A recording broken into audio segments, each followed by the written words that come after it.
शब्दों को बार बार पकड़ना, क्योंकि थोड़े से उसके जो शब्द हैं ना आपके लिए नए हैं। फिलॉसफी आपने जीवन में कभी नहीं सुना, ऐसे शब्द हैं।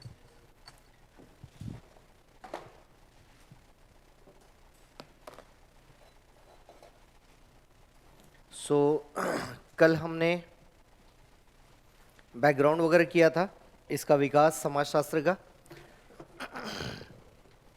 और हाँ उपयोगिता किया था। इसके बाद आज देखेंगे अन्य विषयों के साथ इसके संबंध, और कल एक सिलेबस में लिखा हुआ आपके प्रकृति है ना, तो वो भी देखेंगे हम लोग। देखो, जब अन्य विषयों के साथ संबंध की बात करेंगे तो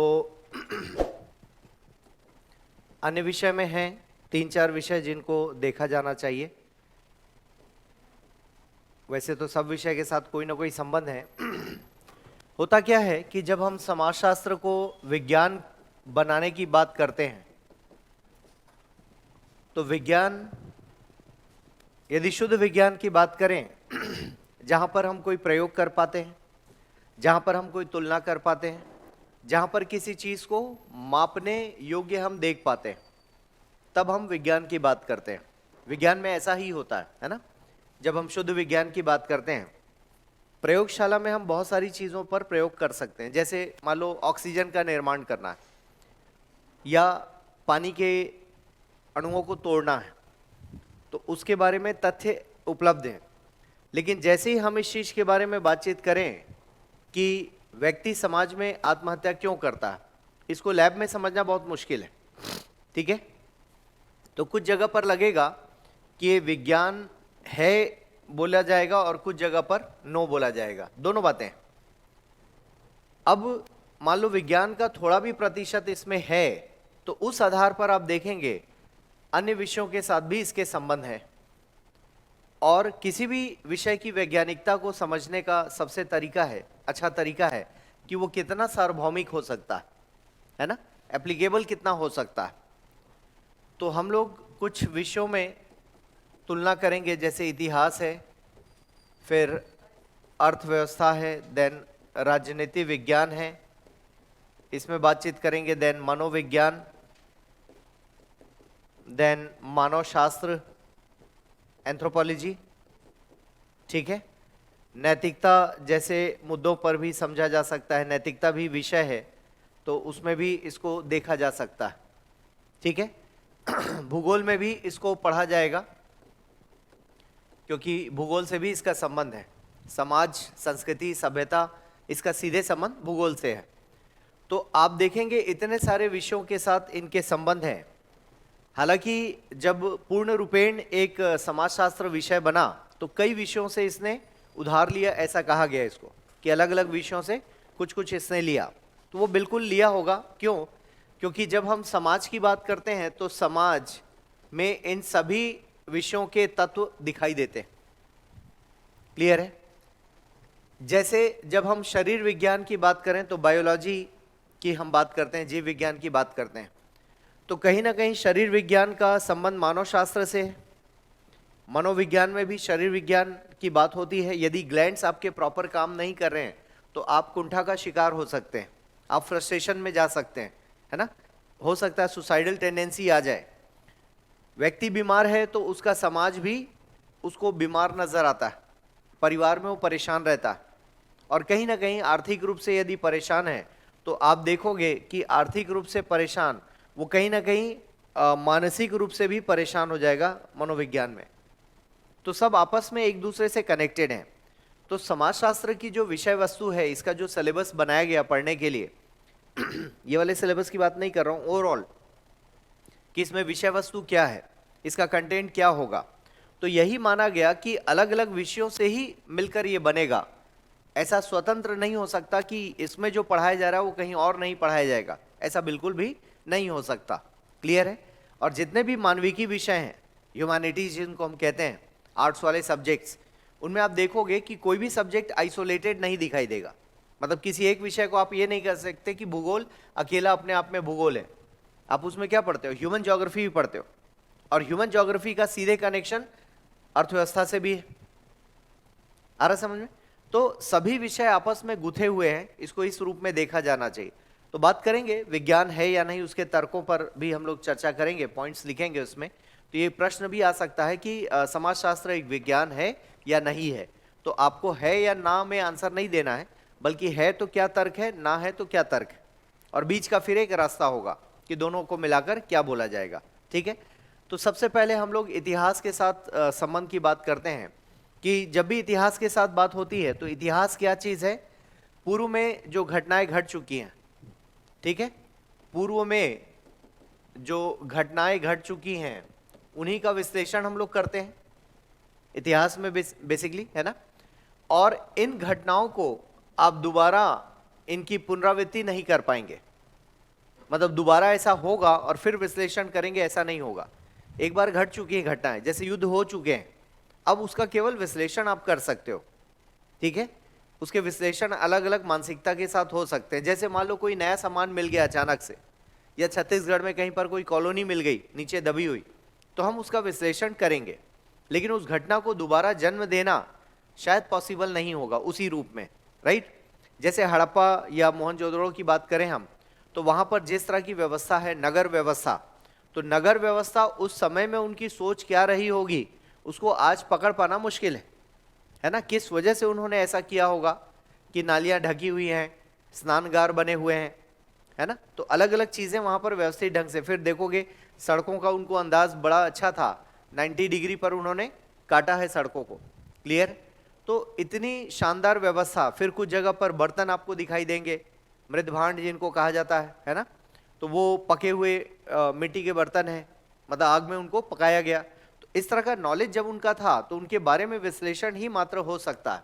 लेकिन इन घटनाओं का समाजशास्त्री विश्लेषण जब हम कहते हैं कि समाज शास्त्र के दृष्टिकोण से विश्लेषण जब होगा, तो हम क्या करते हैं, उस समय के समाज का अध्ययन करते हैं, उस समय के समाज का अध्ययन करते हैं।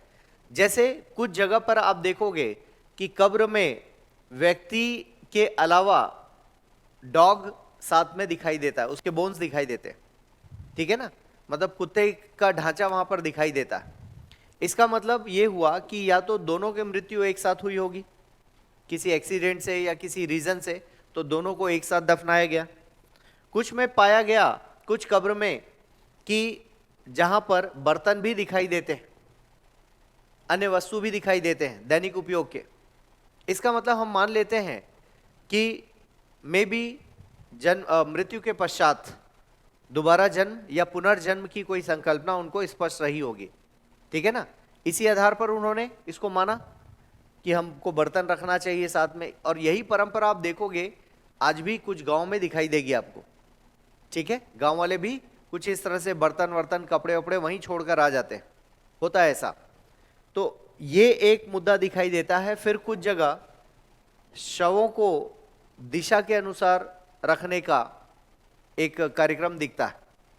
उत्तर में उत्तर की ओर सिर रखना है या दक्षिण की ओर सिर रखना है। जैसे सोते वक्त आप इस बात का ध्यान रखते हैं ना कि पैर किधर है, सिर किधर है, तो बेसिकली उसके पीछे मैग्नेट का रीजन होता है। उत्तर दक्षिण मैग्नेट का रीजन होता है। कुछ जगह धर्म का कारण होता है। जैसे इस्लामिक कल्चर में आप देखोगे कि जो पश्चिम है उस तरफ अक्सर वो लोग पैर नहीं करते। उसका रीजन है कि उधर काबा है ना, मतलब मक्का मदीना की दिशा उधर है, तो चूंकि उधर से शुरू हुआ। हालांकि इसमें एक बात है कि गुरु नानक जी एक बार अरब गए तो उनके पैरों की दिशा उधर थी, तो उनको लोगों ने जगाया, कहा आप गलत दिशा में सो रहे हैं। तो उन्होंने कहा कि किस दिशा में सोना चाहिए, तो बोले इधर क्या दिक्कत है, तो बोले इधर हमारे अल्लाह का घर है। तो बोले किधर नहीं है आप बताओ, है ना, किधर नहीं है आप बताओ तो मैं उधर सो जाऊं। तो जो जिन लोगों ने जगाया था फिर वो चुपचाप आगे बढ़ गए, कुछ बोला नहीं उन्होंने। तो खैर लॉजिक भी यही है कुल मिलाकर। तो बात कुल मिलाकर ये हो रही थी कि जो पूर्व में घटी हुई घटनाएं, उनका समाजशास्त्री विश्लेषण। तो अब सोशियोलॉजी क्या करता है इतिहास में कि वहां जो भी घटनाएं घट चुकी हैं या वहां का जो समाज था वो उस वक्त क्या सोचता था, उसका हम विश्लेषण करते हैं। इसके फायदे क्या हैं कि वहां के समाज के बारे में जानकारी मिलती है। दूसरा, आज हमें क्या फैसला लेना चाहिए एक तरह से केस स्टडी के तौर पर देखा जा सकता है इसको, ठीक है। जैसे जहांगीर के बेडरूम में बताया जाता है सोने की जंजीर बंधी हुई थी, उसको न्याय की जंजीर भी कहा जाता है, पढ़े हैं इतिहास? हाँ। अब न्याय की जंजीर में आज की डेट में आप देखोगे तो हम उसी को हम क्या कहते हैं, जैसे जन दर्शन है ना, या हम उसी को सुशासन कहते हैं कि जहां पर आपकी शिकायतों का निवारण हो जाए। तो उस जमाने में उन्होंने इस तरह की व्यवस्था करके रखी थी कि कोई भी व्यक्ति जिसके साथ अन्याय हुआ है वो दरवाजे पर आकर उस चेन को खींचेगा तो अंदर जाकर एक घंटी बंधी हुई, घंटी से वो बंधी हुई चेन, तो उस घंटी में आवाज होगी और राजा खुद बाहर निकल कर आएंगे और वो पूछेंगे कि आपके साथ किस तरह का अन्याय हुआ है। तो ये बढ़िया व्यवस्था थी। अब पता नहीं कितने लोग उसको इस्तेमाल करते रहे होंगे, उस बारे में तथ्य नहीं है, लेकिन ये अच्छी व्यवस्था थी। तो उस जमाने का गुड गवर्नेंस आज की डेट पर हम उसको संकल्पना में ला सकते हैं। कौटिल्य अर्थशास्त्र में लिखते हैं कि सुशासन, उस वक्त उन्होंने सुशासन जैसा शब्द नहीं गढ़ा था, लेकिन उनको पता था कि सुशासन क्या है ना। उस जमाने में वो राजा के व्यवहार के बारे में बातचीत करते हैं और वो कहते हैं कि राजा के चयन में मेरिट का इस्तेमाल होना चाहिए। मेरिट शब्द उन्होंने इस्तेमाल नहीं किया, लेकिन उन्होंने क्या बोला कि राजा के अंदर कुछ गुण होने चाहिए, आवश्यक गुण होने चाहिए। राजा का बेटा इसलिए राजा नहीं बनेगा क्योंकि वो राजा का बेटा है, बल्कि इसलिए बनना चाहिए कि उसमें कुछ गुण हैं, कुछ विषयों का नॉलेज है, युद्ध कला है, दर्शन शास्त्र पढ़ा हो, ऐसे कुछ कुछ उन्होंने कंडीशन रखी। तो उस जमाने में सोचिए, कौटिल्य के जमाने में इस तरह की कंडीशन रखना मतलब क्या था, भर्ती के नियम, राइट, और वो भी किसके लिए, राजा के बेटे के लिए भी होना चाहिए। तो साफ जाहिर है कि उन्होंने राजा के पद को तटस्थ रखा और कहा मेरिट बेसिस पर उसका चयन होना चाहिए। तो इतिहास में जो चीजें हो चुकी हैं उस समय का विश्लेषण समाजशास्त्र के हिसाब से किया जाता है। जैसे सती प्रथा, तो उस जमाने में सती प्रथा का जब पालन किया जा रहा था तो उनके दिमाग में क्या रहा होगा, महिलाओं को क्यों इस तरह से वो लोग प्रताड़ित किया करते थे, जबकि उसी समय आप देख पाते हैं कि महिलाओं को हमने देवी का दर्जा भी दिया है।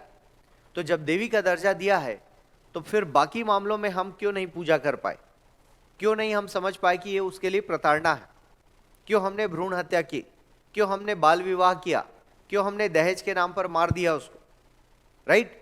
तो इन सभी घटनाओं का जब विश्लेषण होता है तो पाया जाता है कि समाज में कोई एक टाइम था जहां से ये गलतियां होनी शुरू हुई, नहीं तो वही राम राज्य था जहां पर महिलाओं का सम्मान हो रहा है, ठीक है।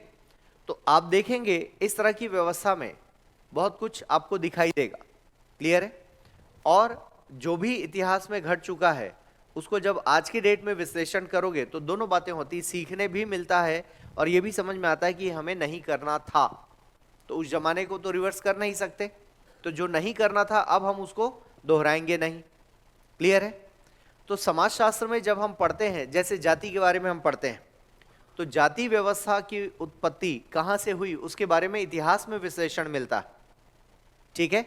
और जब इसको सरकारी तौर पर आप देखोगे कि जाति को किस रूप में हमने सरकार में शामिल किया या सरकारी व्यवस्था में कैसे शामिल किया, तो वो आपको इतिहास में जाना पड़ेगा। उदाहरण के लिए जैसे आपको याद होगा मैकडॉनल्ड अवार्ड कहा जाता है, कब का है वो, 1932 का है ना। तो उस वक्त जब 1929 का दांडी मार्च शुरू होना था, है ना, हो गया, फिर गांधी जी को अरेस्ट किया गया, गांधी जी को पुणे के येरवड़ा जेल में रखा गया। उस जेल में वो अंबेडकर जी के साथ बातचीत होती है क्योंकि अंबेडकर जी गोलमेज सम्मेलन में जाते हैं, ठीक है, फर्स्ट सेकंड थर्ड तीनों में गए और गांधी जी किस में गए, सेकंड वाले में गए, राइट। अब जब वहां से अंबेडकर जी पहला वाला अटेंड करके लौटते हैं तो उन्होंने दलित समुदाय के लिए पृथक निर्वाचक मंडल की संकल्पना को स्वीकार कर लिया, मतलब दलित दलित को वोट करेगा। जैसे 1909 में मुस्लिम केवल मुस्लिम को वोट करेगा, वैसे यहाँ पर भी। तो गांधी जी नाराज हुए और उपवास में चले गए, उन्होंने कहा नहीं इसको बदलिए, और वहीं से फिर उन्होंने आरक्षण की व्यवस्था को हाँ बोला, क्लियर है। तो सीटों को आरक्षित कर दिया जाए, तो 1932 में पहली बार हमारा देश आरक्षण को देख पाता, क्लियर हो रहा है, ठीक है। तो वहां से लेकर अब तक आरक्षण चला आ रहा है।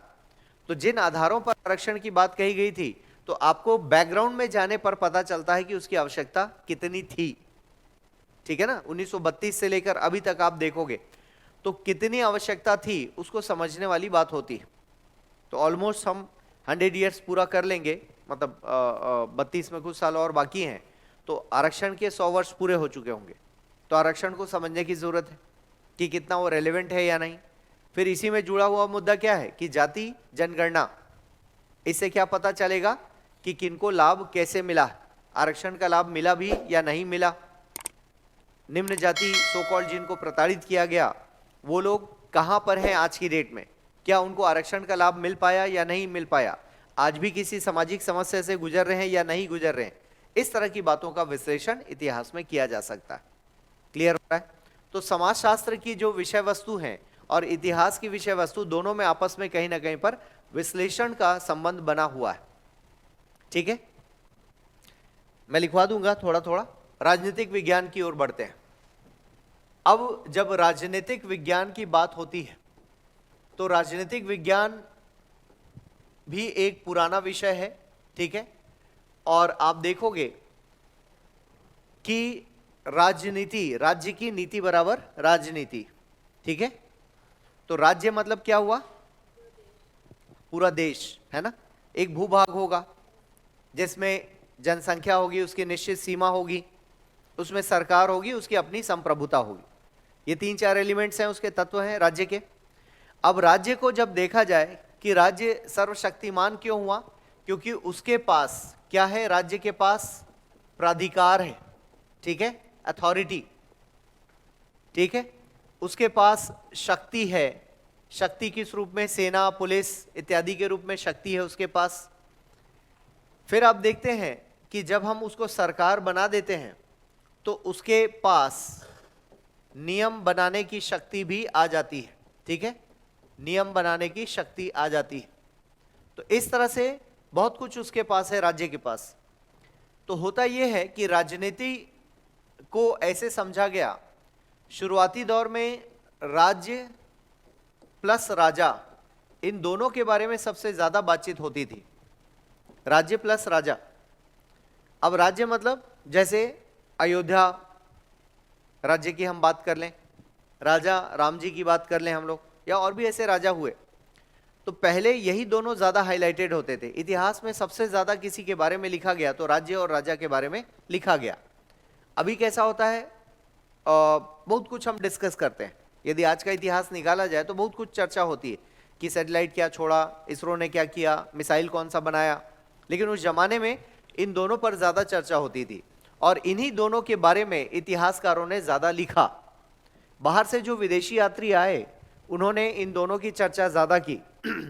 अब होता यह है कि इन्होंने जिन जिन सिद्धांतों को अपनाया लंबे समय में, उनको एक तरह से मान लिया गया कि यही सिद्धांत होंगे और उन सिद्धांतों का संकलन कर लिया गया।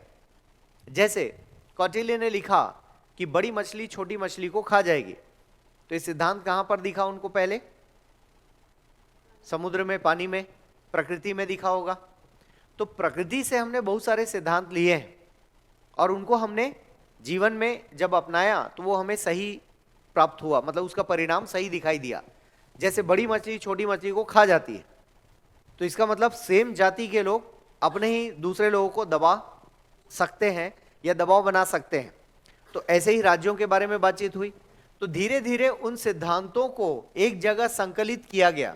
ठीक है, उन सिद्धांतों को एक जगह जब संकलित किया गया और बाद में उन्हें रेफरेंस के तौर पर पढ़ा जाने लगा, कुछ दार्शनिक हुए, विचारक हुए, उनके सिद्धांत आए और धीरे धीरे क्या हुआ, राजनीतिक विज्ञान नाम का एक पूरा विषय तैयार हो गया।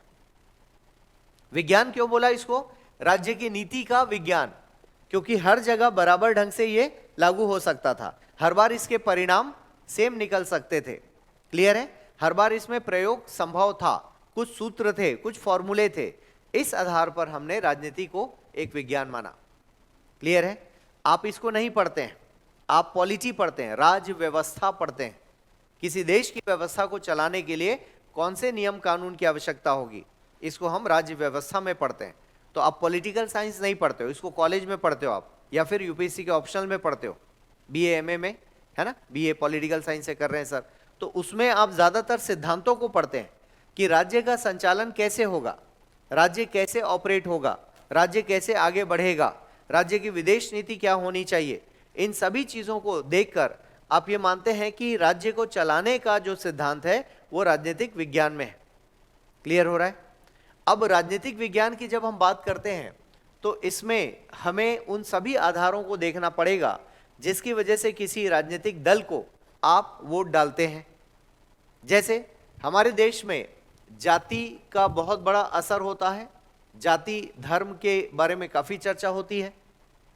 जब ऐसे मुद्दों को आप देखते हैं, फिर गरीबी की बात होती है, राइट, फिर बेरोजगारी की बात होती है, तो जब ये सभी मुद्दों पर बातचीत हो रही है तो ये सभी विषय वस्तु समाजशास्त्र के भी विषय वस्तु, समाजशास्त्र में भी इनको पढ़ा जाना है, उनका विश्लेषण होना है।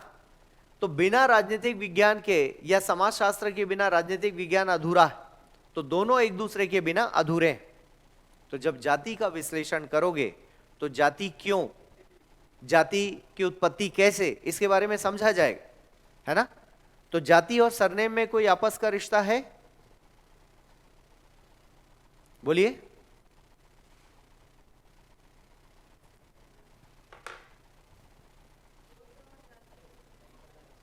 नहीं? और कोई विकल्प? गर्ल्स,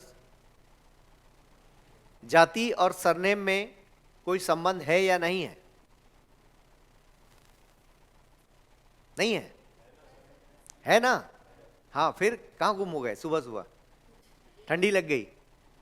जाति और सरनेम, भैया आपके सरनेम से पता लगता है ना आपकी जाति धर्म क्या है, तो कैसे नहीं है संबंध, सीधे सीधे संबंध है। क्लियर है? जैसे आप किसी को बोलते हो चतुर्वेदी, तो इसका मतलब चारों वेदों का ज्ञान होगा। द्विवेदी, तो दो वेदों का ज्ञान है, पढ़ते हैं ना। तो त्रिवेदी, तीन वेदों का ज्ञान है। तो ज्ञान किसको होगा? वेदों का, जो समाज में उच्च वर्ग में है। तो ब्राह्मण है मान लिया आपने, मिश्रा, त्रिपाठी, आपको समझ में आता है कि अच्छा ये ब्राह्मण है। फिर वैसे ही ओबीसी वाले सरनेम, एसटी वाले सरनेम, एससी वाले सरनेम, उनसे पता चलता है ना कि क्या थे।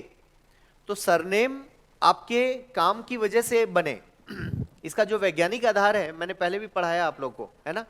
इसका जो वैज्ञानिक आधार है वो क्या है कि जब आपने किसी काम को किया, ठीक है, काम करने से जो उसकी प्रकृति थी उस आधार पर आपको बुलाया जाने लगा। आप सोच कर देखो ना, आदिवासी जीवन में जब हम लोग रहे होंगे तो उस वक्त गुफा में जब आदमी रहा होगा, तो जब उसको बोलना समझ में आया कि वो बोल सकता है, बोलने की ताकत उसको मिली, तो वो कैसे बुलाया होगा। मान लो 8-10 लोग हैं, तो उन्होंने कुछ नाम रखना शुरू किया होगा। जो लोग जंगल में रहते थे, कुछ तो होगा, इशारे से बुलाया, सब पीछे पलट के आए, किसको बुला रहा पता नहीं। तो फिर किसी का नाम रखा गया होगा अलग अलग। तो नाम उन्होंने स्थानीय आधार पर कुछ रखा होगा, कुछ शब्द उनको निकले होंगे, मिले होंगे, है ना। चिड़िया ने कुछ बोला तो वहां से कुछ शब्द पकड़ा होगा उन्होंने।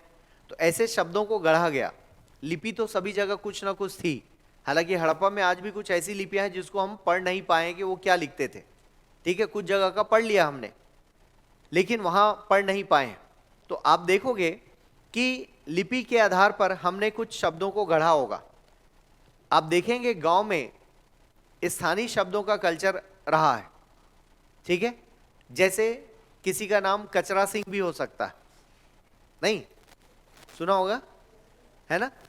फेकन बाई, तो अब वो मतलब उसकी माँ जो है गोबर फेंकने जाती थी तो उसको फेकन बाई बोल दिया उसके बच्चे को। हाँ, ऐसे नाम रखा गया क्योंकि उनके पास शब्दों की कमी है ना। आप तो गूगल करके देख लेते हो कि बढ़िया नाम ढूंढो भाई हिंदी में, अब गांव वाला कहाँ से लाए।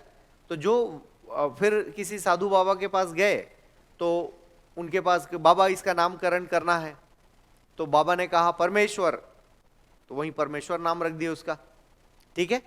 तो आप देखोगे ऐसे नामकरण होता गया। लेकिन सरनेम की जब बात आई तो सरनेम से हमने काम को डिफाइन कर लिया था और उस काम को करने वाले व्यक्ति को उस सरनेम से बुलाया जाने लगा। तो सरनेम नहीं था, सरनेम उस जमाने में नहीं था, शब्दों की पकड़ थी, शब्द हमने कुछ ना कुछ दिए। जैसे अग्नि, अब अग्नि शब्द पहली बार किसने बोला, कुछ इसका पता लगाना मुश्किल है। हमने अग्नि ही क्यों बोला, तो कुछ तो हर शब्द का इतिहास होगा ना, कहीं से तो आया होगा। जैसे पेन को पेन क्यों बोला गया, तो शब्दों को गढ़ा गया होगा कहीं ना कहीं परिभाषा में। चेयर को चेयर क्यों बोला हमने, कुछ और भी बोल सकते थे, टेबल क्यों नहीं बोला हमने। तो शब्दों की शुरुआत कहीं से हुई होगी किसी न किसी कारण से, बाद में उनको फिक्स कर दिया गया कि मतलब चेयर जो बैठने वाला चेयर है उसको चेयर ही बुलाया जाएगा, कुछ और नाम हो सकता है अलग अलग भाषा में, लेकिन उसको वैसा ही रखा गया। ठीक, अब यहां से हम देख पाते हैं कि जो लोग अलग अलग काम करते थे तो काम को तो हमने नाम दे दिया था, उसको करने वाले को भी फिक्स किया। तो यहां से आप देख पाते हो कि उनकी जाति का उल्लेख यहां से शुरू होता है कि अच्छा ये काम करता है। उस वक्त हमें नहीं पता था कि इनको जाति बोलना है, लेकिन जब समाज में फिक्स कर दिया गया कि जो जहां है वहीं रहेगा, है ना, तो ये क्या हो गया, बंद व्यवस्था। बंद व्यवस्था, इसको खत्म कर दिया मूवमेंट को। इसके पहले खुला समाज था कि जहां पर कोई भी जाकर अपने स्थान को ग्रहण कर सकता था, यहां वाला व्यक्ति यहां, यहां वाला व्यक्ति इधर जा सकता था। इनफैक्ट कोई पदसोपानिक व्यवस्था नहीं थी समाज में। लेकिन धीरे धीरे जब फिक्स कर दिया कि लोहार का बेटा लोहार होगा, सुनार का बेटा सुनार होगा, तो वहां से चीजें फिक्स होनी शुरू हो गई। क्लियर है? इस तरह से बंद समाज की व्यवस्था को आप देख पाते हैं। तो राजनीतिक विज्ञान में जब हम जाति का उल्लेख करते हैं, ठीक है, तो जाति का उल्लेख जैसे ही होता है तो हमें समाजशास्त्र का विश्लेषण उसमें दिखाई देता है कि जाति की उत्पत्ति कहां से हुई, और जाति की उत्पत्ति हुई तो आज उसका अर्थ कैसे है। क्योंकि जाति का इस्तेमाल कौन कर रहा है, राजनीतिक दल कर रहे हैं। कल भी मैंने कहा था लगातार वो इस्तेमाल कर रहे हैं, ठीक है, वोट मांगने के लिए, फिर ये जताने के लिए कि देखो हमने आपको और अधिकार दे दिए, ये बताने के लिए कि देखो जाति का उत्थान हो रहा है। फिर आप देखोगे जाति जनगणना की बात हो रही है, ओबीसी की बात हो रही है, मतलब आधा इलेक्शन में आधे टाइम इन्हीं मुद्दों पर चर्चा होती है। ऐसा तो इसका मतलब ये हुआ कि राजनीतिक विज्ञान के जो विषय वस्तु हैं कहीं ना कहीं समाजशास्त्रीय विश्लेषण की जरूरत को महसूस करते हैं। फिर धर्म की बात आती है, धर्म की राजनीति, जैसे अभी जो बीजेपी है उनके पास धर्म की राजनीति ज्यादा मजबूत है, कांग्रेस के पास किसी और चीज की राजनीति है, बसपा के पास जाति की राजनीति है ना, समाजवादी पार्टी के पास कुछ और चीज की राजनीति है। आम आदमी पार्टी की हम बात करें तो वो लोग जाति धर्म के ऊपर बात नहीं करते, वो लोग भ्रष्टाचार के विरुद्ध बातचीत करते हैं, प्रशासन की बातचीत करते हैं। तो सभी के अलग अलग आधार है जाति को लेकर। क्लियर है?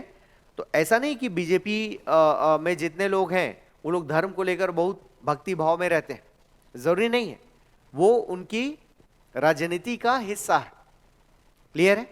तो जिसकी राजनीति का जो हिस्सा है उसको भुनाएगा जरूर, भाई उससे वोट भी तो मिल रहा है ना, तो उसको भुनाएगा।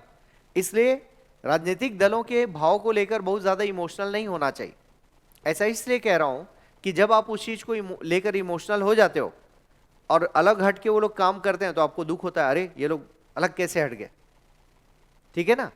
तो आप देखोगे कि राजनीति में जब जाति शामिल है, राइट, तो फिर हमें उसको उस ढंग से समझना पड़ेगा। समाजशास्त्रीय विश्लेषण, धर्म शामिल है, जनजाति शामिल है, फिर मतदाताओं का व्यवहार। अब आपका जो व्यवहार है वो समाजशास्त्रीय विश्लेषण है। अब संयुक्त परिवार जब था तो जब मतदान देने की बात बारी आती थी तो घर के जो बुजुर्ग हैं वो सबको अलर्ट करते थे कि हमें कांग्रेस को वोट देना है, हमें बीजेपी को वोट देना है। तो घर के सारे सदस्य जाकर वोट डाल देते थे कि बड़े पिताजी ने बोला है ना, या घर के ताऊ ने बोला है ऐसे, या बड़े दादा ने बोला है, तो सब लोग जाकर वोट डाल दिए। अब कैसा हो गया है, अब उसका विश्लेषण अलग हो गया, क्योंकि अब आप संयुक्त परिवार में नहीं रहते हैं। हाँ, फिर भी संयुक्त परिवार यदि किसी गांव में है, 10, 12, 20, 25 लोग हैं यदि एक परिवार में, तो नेता लोग जरूर उस परिवार में पहुंचते हैं, हाथ जोड़ते हैं कि हमें वोट दीजिएगा, क्योंकि 12 वोट कम नहीं होते आजकल, एक एक वोट से लोग, है ना 10-12 वोट से निपट जाते हैं, तो उसमें बड़ी दिक्कत आ जाती है।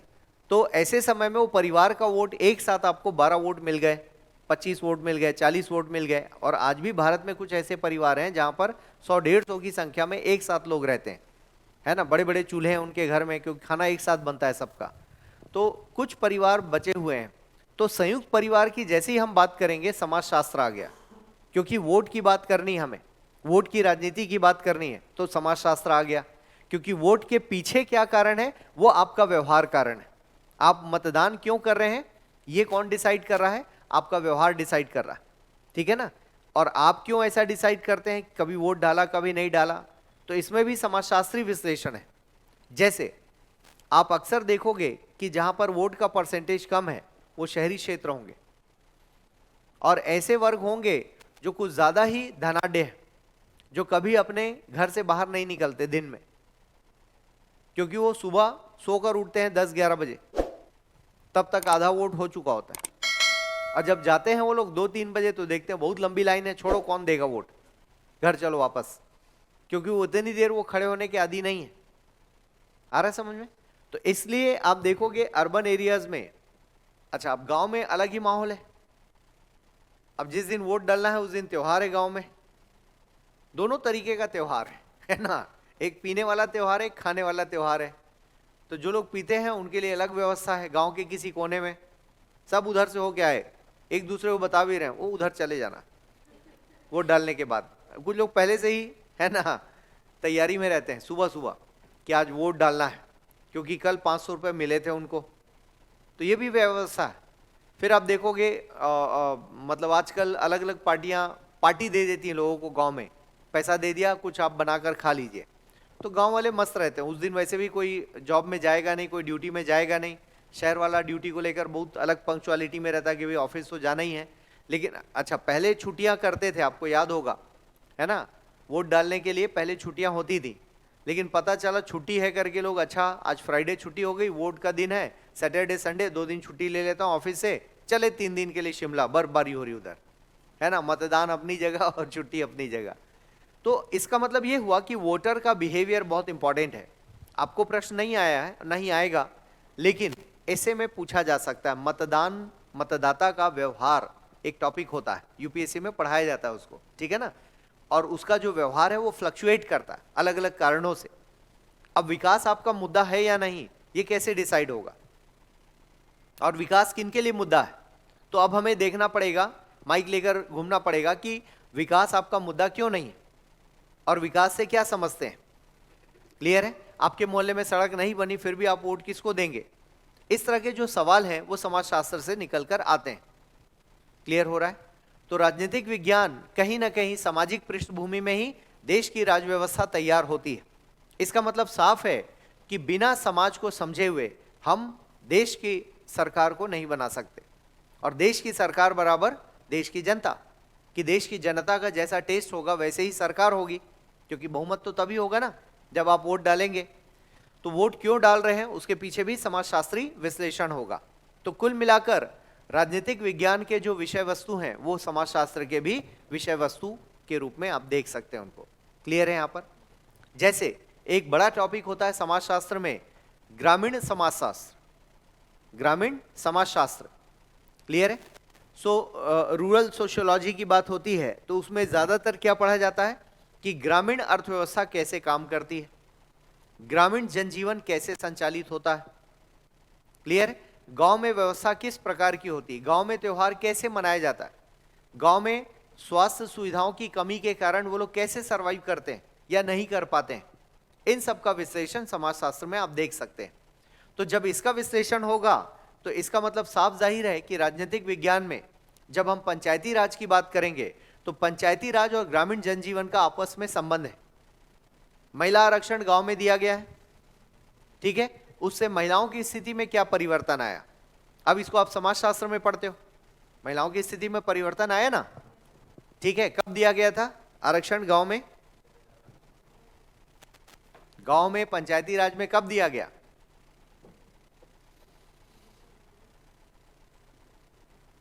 क्या होना चाहिए सही आंसर? ऑनलाइन वाले बताएं। देखो कितना सिंपल सवाल पूछा उन्होंने। हाँ, और क्या? आरक्षण कब दिया? 73वें संविधान संशोधन 1992। आपने बोला तो सही, ठीक है। तो 1992 से ही तो आरक्षण आया ना, हालांकि लागू 93 में हुआ। 24 अप्रैल 1993 से पंचायती राज लागू हुआ और 1 जून 1993 से क्या? नगर पालिका 74वां संविधान संशोधन लागू हुआ, ठीक है ना, 1 जून से, और 24 अप्रैल से पंचायती राज। इसीलिए 24 अप्रैल को क्या मनाते हैं हम? ठीक है, तो राष्ट्रीय पंचायत दिवस हम मनाते हैं 24 अप्रैल को।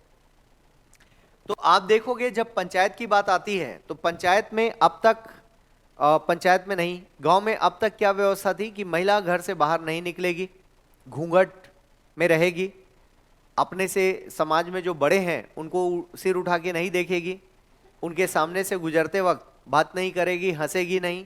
ये सब प्रतिबंध थे। क्लियर? ये सब प्रतिबंध थे। अचानक हमने जब आरक्षण की बात कही तो पता चला वही महिला जो घूंघट में है वो चार दीवारी से बाहर निकलती है, और बाहर निकलकर उसने क्या किया, अब वो जाति भूल गई, चुनाव में भाग लेती है, घर घर जाकर हाथ जोड़ती है और वोट मांगती है। वो अब घूंघट उसका हट गया। क्लियर है? उसकी जरूरत भी नहीं थी। अब वो सरपंच बन जाती है। अब महिला सरपंच के बनते ही गांव में अलग अलग तरीके की स्थितियां बदलती हैं। जैसे उच्च वर्ग वाला व्यक्ति अब जाकर मैडम कहता है उसको, सरपंच मैडम, और वहां जाकर हस्ताक्षर लेना है, साइन लेना है। अब वो पूरे विश्वास के साथ, आत्मविश्वास के साथ साइन करती है या अंगूठा लगाती है। फिर उसके बाद वो फैसलों में बैठती है, मीटिंग में बैठती है। पहले वो जमीन पर बैठा करती थी, अब वो चेयर में बैठती है। अब उसके हाथ में 2-4 पैसे हैं, अपने बच्चों के कल्याण के बारे में सोच पाती है। तो आप देखोगे कि पूरा समाजशास्त्री विश्लेषण है, सामाजिक विश्लेषण है कि महिलाओं की स्थिति में किस रूप में परिवर्तन आ रहा है। यहीं पर स्व सहायता समूह की बात करते हैं हम, सूक्ष्म वित्त की बात करते हैं। तो समाजशास्त्र इस बात का भी अध्ययन करता है कि यदि महिलाओं को कमाने खाने दिया जाए, स्वतंत्र होकर कार्य करने दिया जाए, तो उसका असर आने वाली पीढ़ियों पर कितना पड़ेगा। जिन घरों में आप देखोगे जो वाइफ या महिला या माता है वो काम करती है, उस घर का माहौल अलग होगा या नहीं? बिल्कुल अलग होगा। इसीलिए आपको जॉब करनी चाहिए और दूसरों को भी प्रोत्साहित करना चाहिए कि महिलाओं को जॉब करना ही चाहिए, क्योंकि उसके हाथ में जब इनकम आती है उसका आत्मविश्वास अलग होता है, वो अपने निर्णय खुद ले पाती है। नहीं तो पति जब पैसा देगा तो उस पर डिपेंडेंसी है। ठीक है, दोनों के पैसे से मिलकर घर चलेगा, लेकिन जो कमा रहा होता है उसका अलग कॉन्फिडेंस होता है। और यही वजह है कि पुरुष हमेशा से वर्चस्व साबित करता आया है। और जिन घरों में आप देख लीजिए महिला काम करती है, उस घर का माहौल अलग होगा। पॉजिटिव ढंग से कह रहा हूं मैं, अलग मतलब, है ना? तो इसलिए वो विश्लेषण बहुत आवश्यक है कि जब महिलाओं के हाथ में आर्थिक सशक्तिकरण होगा तो वो अलग तरीके से फैसला लेगी। और जिन घरों में महिला कमाती नहीं है, वो सिर्फ अपनी बात रखती है, बाकी बोल देती है ठीक है आप लोग देख लीजिए, मेरा तो यही मानना है। और जिन घरों में महिला काम करती है, नहीं यही होगा, मैं देखती हूं कैसे नहीं होगा, है ना?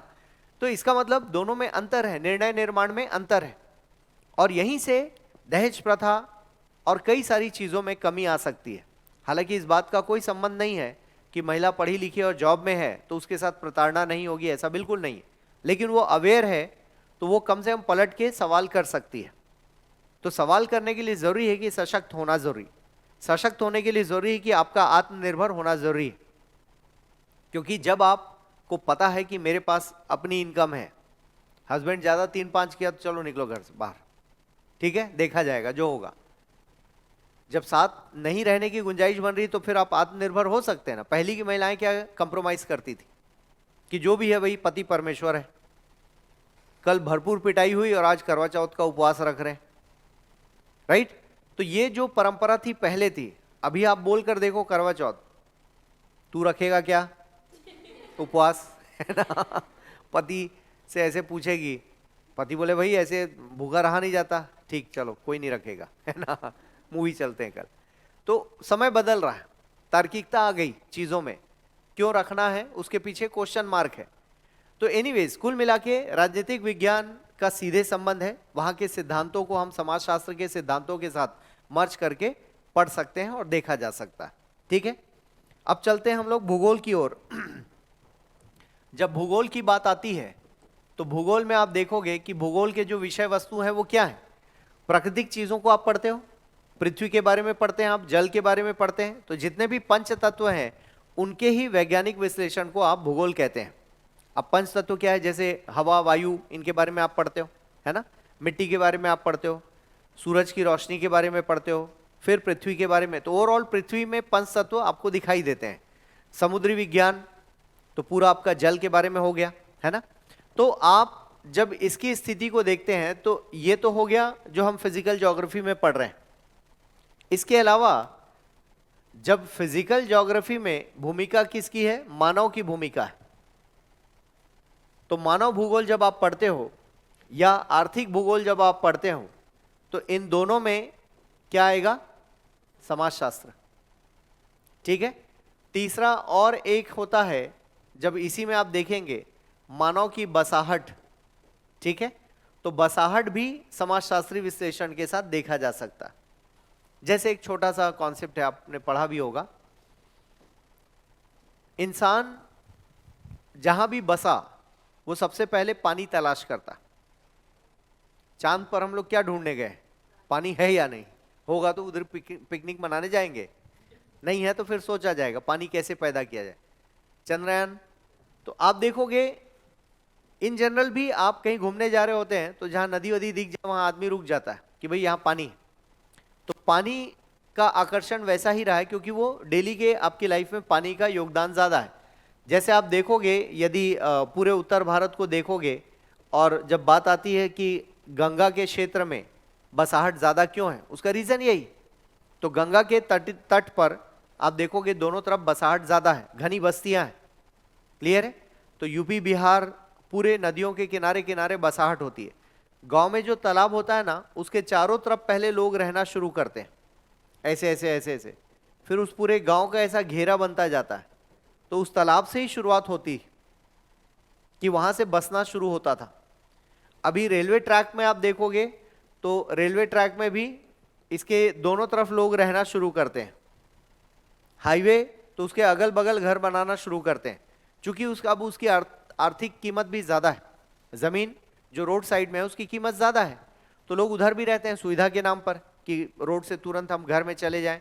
रोड फेसिंग है हमारा घर या रोड के किनारे जमीन है तो बहुत महंगी जमीन होगी, है ना, क्योंकि वो व्यवसाय के लिए बहुत बढ़िया है। तो आप देखोगे जो बसाहट के नियम है उसी तरीके से काम करते हैं।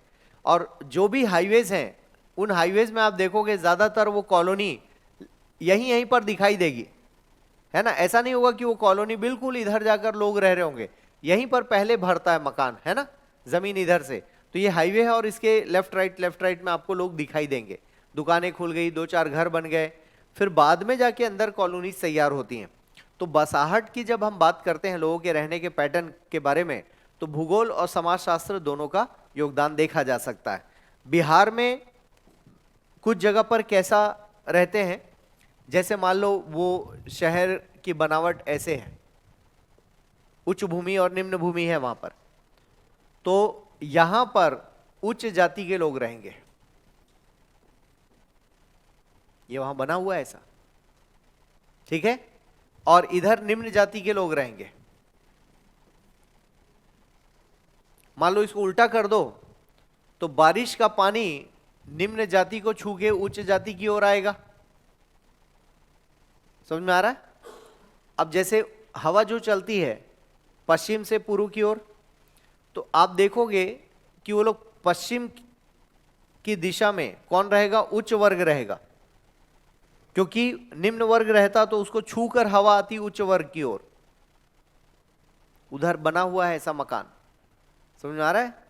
मतलब सोच कर देखो, हवा की दिशा, प्रकाश की दिशा, भूमि के समतल होना या उच्च वच्च होना, इसके आधार पर मकान बनाए गए। तो समाजशास्त्र आ गया कि जाति का जब विश्लेषण करोगे, छुआछूत का विश्लेषण करोगे तो समाजशास्त्र आएगा, भूगोल के साथ आएगा कि लोगों की बसाहट में भी प्रॉब्लम है। लोग इतना भी अलर्ट थे कि हमको किधर रहना, ठीक है ना, तो ये भी उन्होंने सोच रखा था। तो एनीवेज कुल मिलाकर फिर आप देखोगे कि जब हम बात करते हैं मानव भूगोल और आर्थिक भूगोल, तो इसमें प्योर समाजशास्त्री विश्लेषण शामिल होता। मानव भूगोल में जैसे हम बात करते हैं जनसंख्या की बात करते हैं, ठीक है। जब जनसंख्या की बात आती है तो जनसंख्या में शुद्ध रूप में समाजशास्त्र भी शामिल होता है। जैसे हम वहां पर बहुत सारे टेबल चार्ट्स पढ़ते हैं, एक पर्टिकुलर एज ग्रुप को हम देखते हैं कि एज ग्रुप के हिसाब से हमें विश्लेषण मिलता है। जैसे छत्तीसगढ़ में मान लो हमने बात किया कि 0 से लेकर 5 वर्ष तक आयु के कितने प्रतिशत बच्चे हैं, उन बच्चों में कितने प्रतिशत बालिकाएं हैं, उनमें कितने प्रतिशत कुपोषण के शिकार हैं, उनमें से कितने प्रतिशत शहरों में अस्पतालों में पैदा हुए, इंस्टीट्यूशनल डिलीवरी हुई है। तो इंस्टीट्यूशनल डिलीवरी के परसेंटेज से आप पता लगा सकते हैं कि जागरूकता कितनी है। समझ पा रहे हैं? इंस्टीट्यूशनल डिलीवरी से पता लगाया जा सकता है कि जागरूकता कितनी है गांव में। जागरूकता से पता लगाया जा सकता है कि कोई सरकारी कार्यक्रम कितना सफल है या असफल है।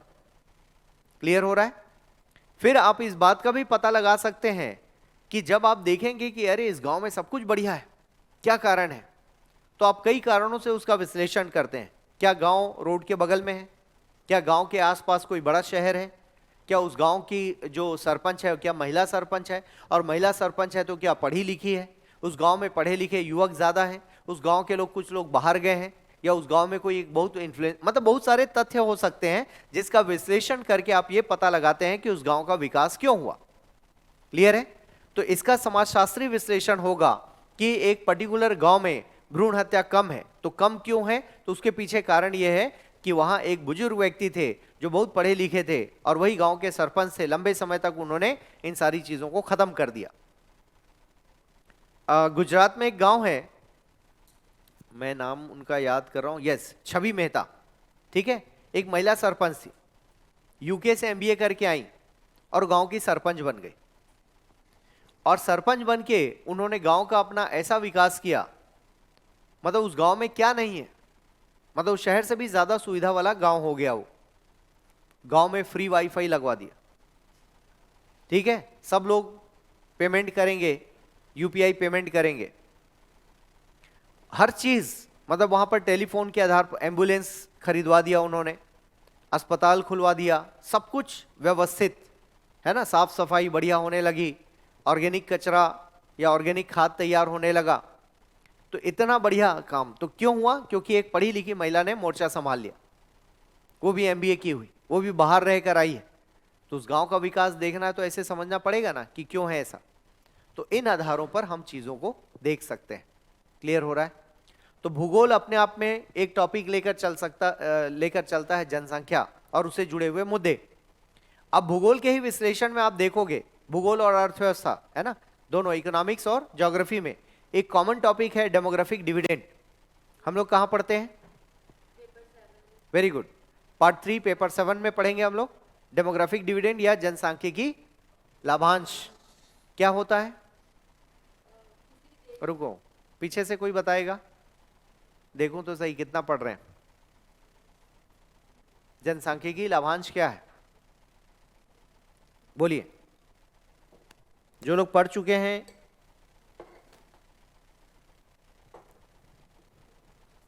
बोलिए बोलिए, मैं पूछूं उससे पहले आप बता दो। विजय क्या है बताऊं? भूल गए ना? ऐसा नहीं है, वो पूरा समझाओ ना, एक शब्द में कैसे समझ में आएगा? और जो लोग, आप पढ़ चुके हैं बच्चे, पेपर 7 पढ़ लिए हैं, पार्ट 3, हाँ, शिक्षा वाला पढ़ लिया है ना? शिक्षा है, कुछ और है वहां? शिक्षा है ना? बताइए, बैक साइड में आप बताइए आप। हाँ, यस, नहीं पढ़े हैं?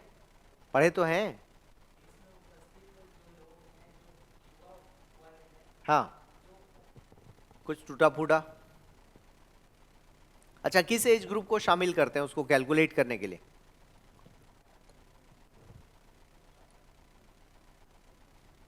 काम कहां से अलाउड है हमको? 15 वर्ष से।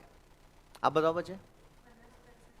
15 से 65 नहीं, 59।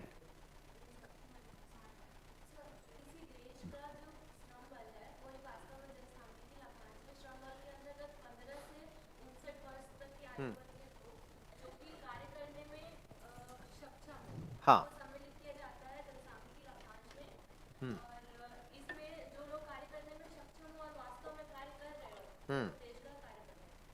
ठीक है, देखो इसको ऐसे समझो, बिल्कुल ठीक बताया आपने। इसको लाभांश क्यों बोला? लाभ का अंश किसको बोला? बढ़ी हुई जनसंख्या को। मार्केट में पैसा घूमता रहता है, कहां से आ गया कॉन्सेप्ट? पैसा थोड़ी ना लगाया उन्होंने, ऐसे नहीं देखना है बच्चे।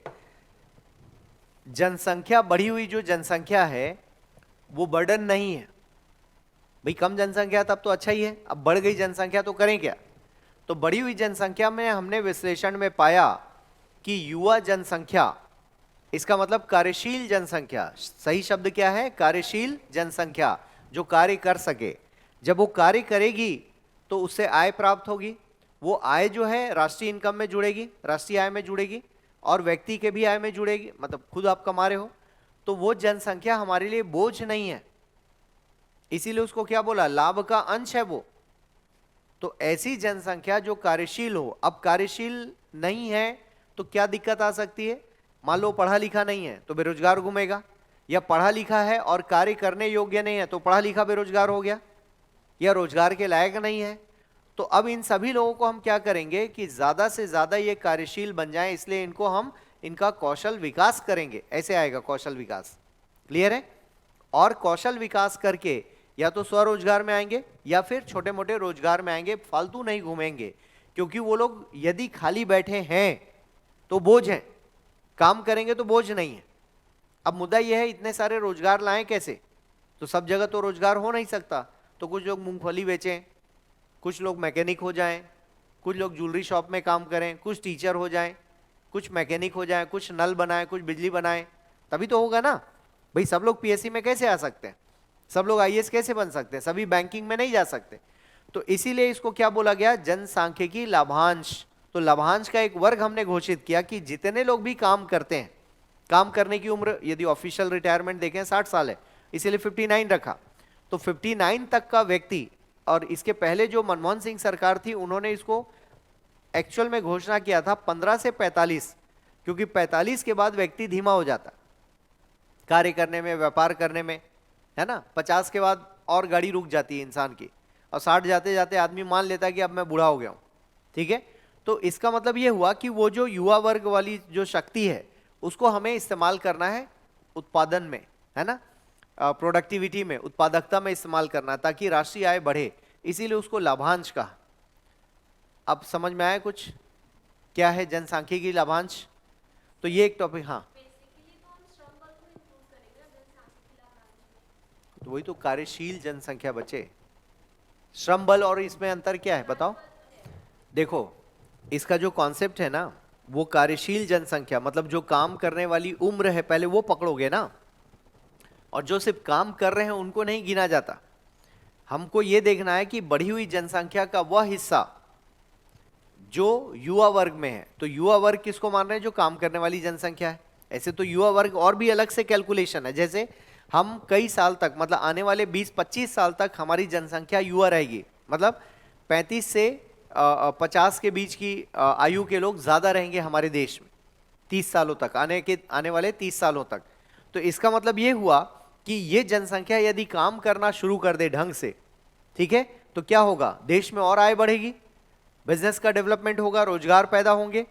उस रूप में इसको लाभांश कहा गया, जनसंख्या का वो वर्ग जो एक तरह से लाभ प्रदान करे।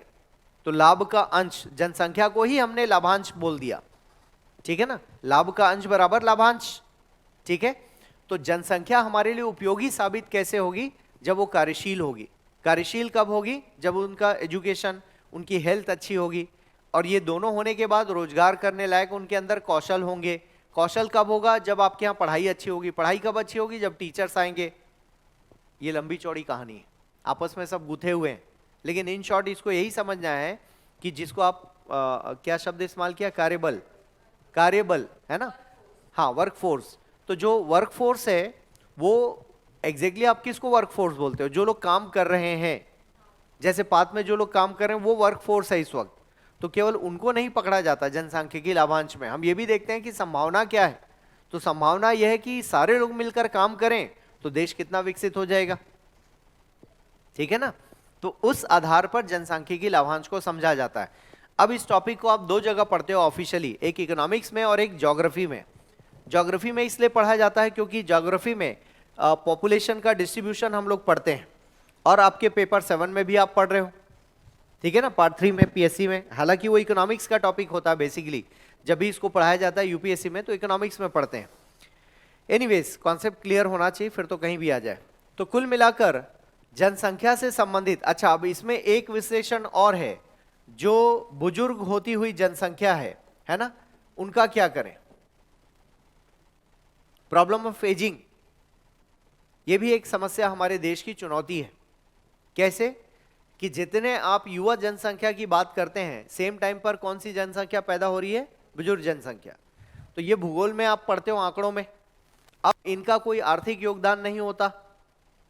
आप देखोगे यदि घर में माता पिता जॉब में नहीं थे तो जल्दी बुजुर्ग होने लगते हैं, और जो जॉब में है वो व्यक्ति वो कम से कम 60 साल तक मानता है ना, मुझे रोज सुबह ऑफिस जाना है, तैयार होकर शाम को आना है, मतलब उसका रूटीन बना रहता है। जैसे ही आप उसका रूटीन तोड़ते हो वो बीमार पड़ने लगता है। होता है ऐसा, अक्सर घरों में आपने देखा होगा। इसलिए जॉब छोड़ते ही तुरंत उनको कहीं जॉब कर लेना चाहिए। क्या होता है, सुबह तैयार होना, जागना, उठना, नहाना टाइम पर, वो सब टाइम पर होता रहता है, तो उसका शेड्यूल बना रहता है। जैसे ही रिटायर होते ही बीमार पड़ना शुरू करते हैं वो। क्लियर? उसका रीजन बहुत बड़ा ये है कि उनका शेड्यूल खराब हो गया। वहां जाते थे, ऑफिस में 4 लोग हैं बात करने के लिए, ठीक है, अब घर में दिन भर अकेले 2 प्राणी एक दूसरे को काटने दौड़ते हैं, है ना? क्योंकि कई सालों तक एक साथ रहे नहीं, ऐसे ऑफिस घर मैनेज होता था, तो पति पत्नी में झगड़ा, है ना, आदमी तनाव में रहता है और जल्दी निकल लेता है दुनिया से। तो आप देखोगे, इसलिए शादी करनी चाहिए नहीं करनी चाहिए?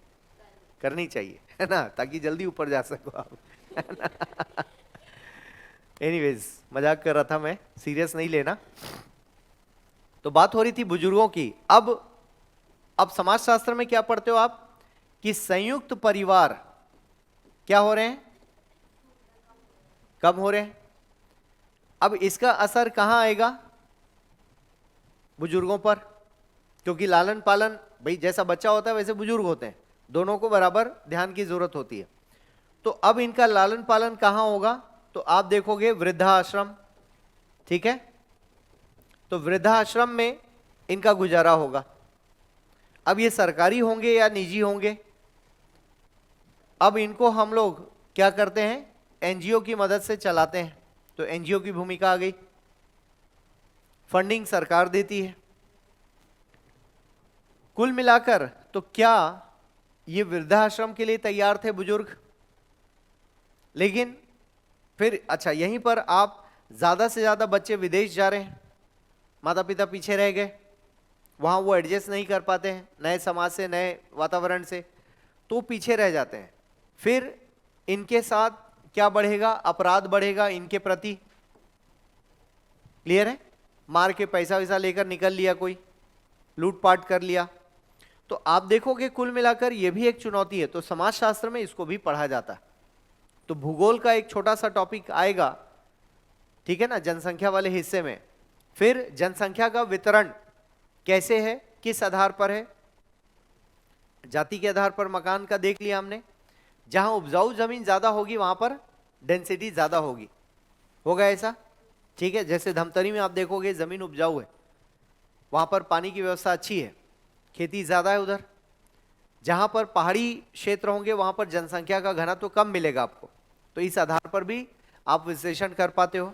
तो कुल मिलाकर भूगोल का असर जनसंख्या पर सीधे सीधे आप देख सकते हो। संस्कृति पर भूगोल का असर होता है, कल परसों भी बात किया था मैंने। तो जैसा भौगोलिक वातावरण है उस हिसाब से जनसंख्या अपना रहना सहना करती है। उस तरह की परंपराएं, उस तरह के त्यौहार, उस तरह के फल फ्रूट वो लोग खाते पीते हैं। आ रहा समझ में? तो कुल मिलाकर ये जो अंतर है भूगोल का, ये बहुत बड़ा अंतर है और समाजशास्त्रीय विश्लेषण में बहुत सहायक साबित होता है। क्लियर? यहां तक आगे बढ़ते हैं। हाँ जी, क्या गरीबी? अच्छा, जब हम गरीबी की बात करते हैं तो ये एक सापेक्षिक शब्द है। इसका मतलब इसके अर्थ बहुत सारे हो सकते हैं।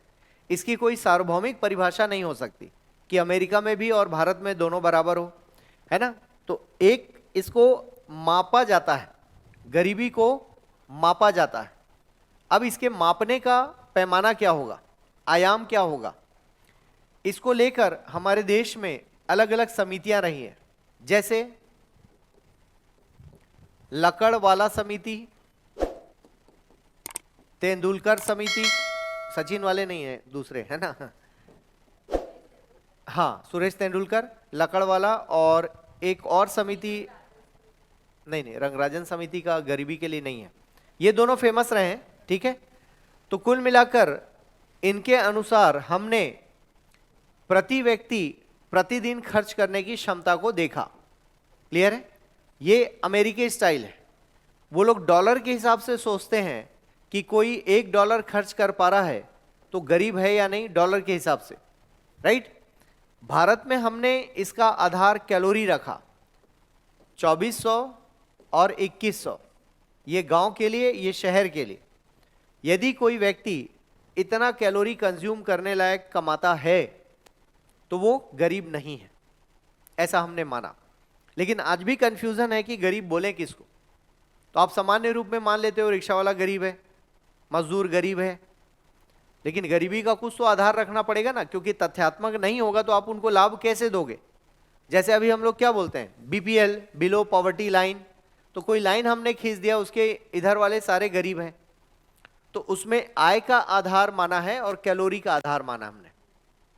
हम दोनों मॉडल को लेकर चलते हैं हमारे देश में गरीब बताने के लिए, राइट।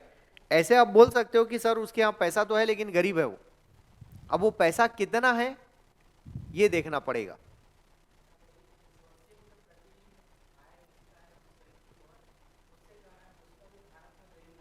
बिल्कुल, एकदम ठीक है, वही मैं कह रहा हूं। इसके अलावा भी बहुत सारे लोग, अब जैसे आप देखोगे आरक्षण किसको मिल रहा है, तो उसमें भी पैसे का आधार। अब ओबीसी का आरक्षण 8 लाख रुपए तक मिल रहा है, उसको 15 लाख करने की बात हुई है। अब 15 लाख सालाना जिसको मिल रहा है उसको भी आरक्षण चाहिए, इसका मतलब तो यही हुआ। तो कुल मिलाकर 180 रुपए मान लो प्रतिदिन नहीं कमा पा रहा है, ठीक है, तो वो गरीब है, उसको सहायता की जरूरत है। तो गरीब बोलने का अर्थ क्या है, ताकि हम उसको सहायता दे सके।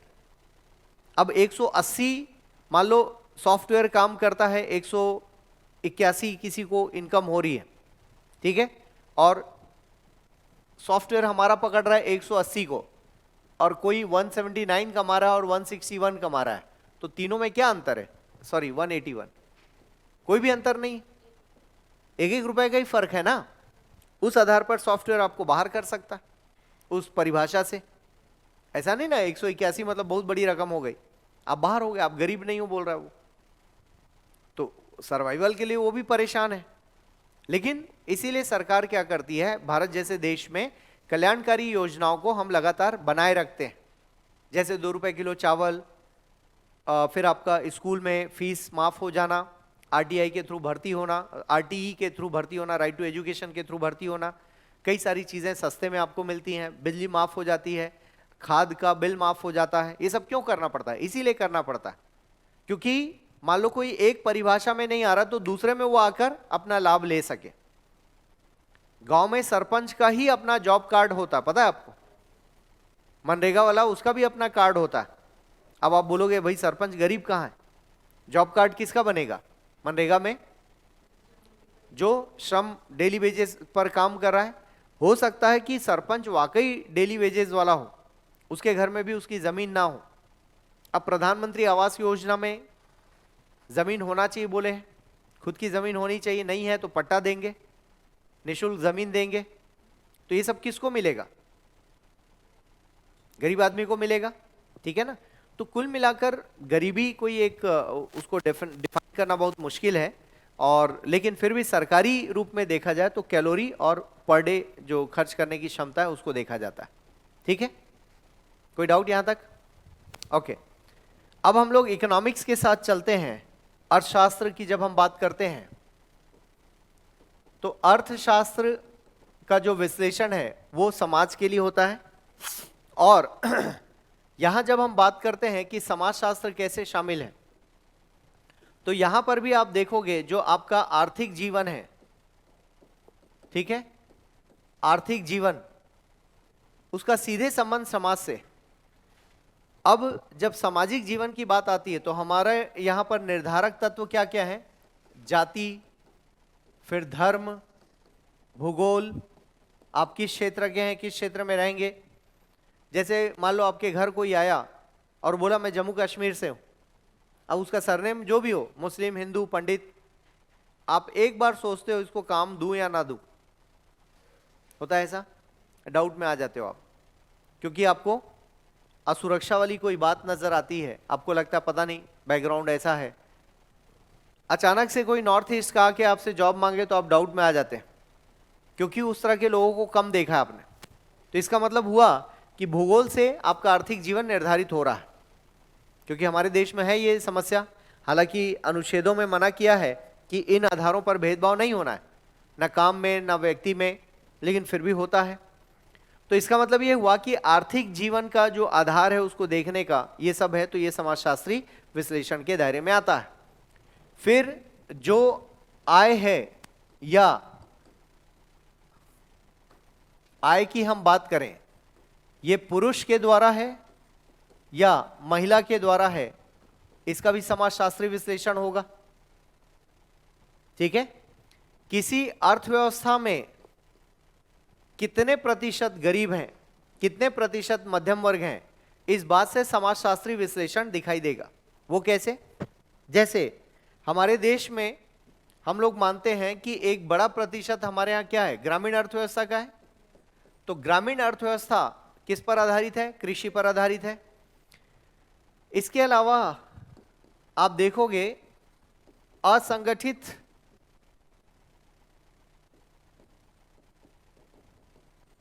असंगठित क्या होगा?